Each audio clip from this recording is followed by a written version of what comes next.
Welcome back. This is part 2 of the bubble sort series. In the previous video, we saw how to sort the items in an array. In this video, we will continue exploring bubble sort and see how the algorithm designed functions if the items in the array are changed. So let's dive in. Don't forget to like, share the video, and subscribe to the channel.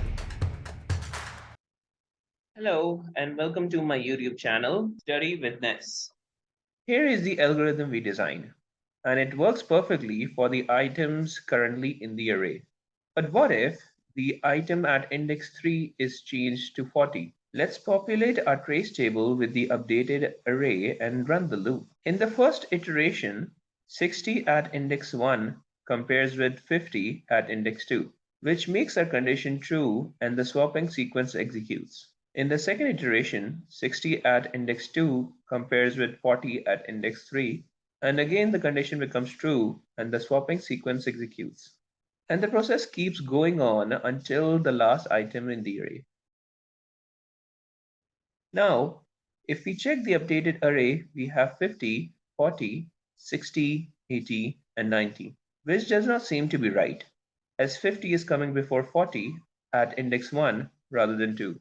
But if we observe, the algorithm did try to sort the items, which means if we try to run the algorithm again, it might sort the items completely. Let's use another for that runs on J. But here we cannot be sure how many times to run the loop, as for different set of items, the number of iterations may change. But we can try running the loop the same number of times as our inner loop. Let's add another column for J in our trace table and consider the result in the trace table as the first iteration. In the second iteration, the second loop resets from 1, making the condition true as 50 at index 1 is greater than 40 at index 2. Temp variable gets the 50, my array I is updated with 40, and finally my array I plus 1 gets 50 from temp. In the second iteration of the inner loop, 50 is compared with 60, which makes the condition false.